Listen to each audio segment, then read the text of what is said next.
L'ombre de Pierre. Afin que lorsque Pierre passerait, son ombre au moins couvrir quelqu'un d'eux. Actes chapitre 5, verset 15.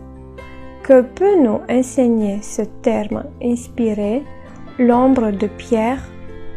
Pour produire une ombre, il faut deux choses. Un objet opaque ou une personne quiconque à la lumière est la lumière du soleil. L'ombre ne fait aucun bruit. Elle est produite indépendamment de la volonté de la personne, comme une influence silencieuse, et cette influence s'exerce sur les autres, qui en sont affectés en bien ou en mal. Il ne s'agit pas seulement des actes, mais de ce que nous sommes, de ce qui émane de chacun d'entre nous. Cette influence s'exerce autant par nos paroles que par nos silences. Les silences inspirés de Jésus, quel exemple! Ne pas répéter ce qu'on entend, mais s'opposer comme un barrage d'encières, des critiques et des calomnies pour pouvoir accomplir son travail en toute humilité.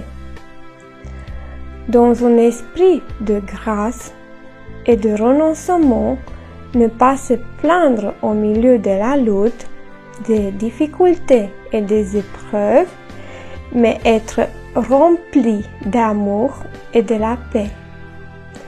Oh, l'ombre bienfaisante d'une telle vie!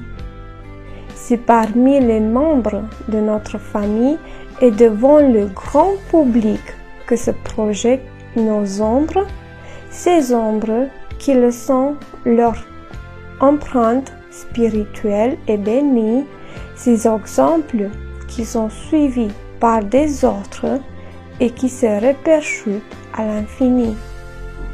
L'ombre et la forme dépendent de l'attitude de la personne et de sa position à l'égard du soleil. Si je suis en face de ce soleil divin que est notre Seigneur, je ne vois pas mon ombre. Elle est derrière moi. Ce sont les autres qui la voient. C'est lui qui est la lumière du monde. C'est nous qui sommes appelés enfants de la lumière. Donc, n'oublions pas.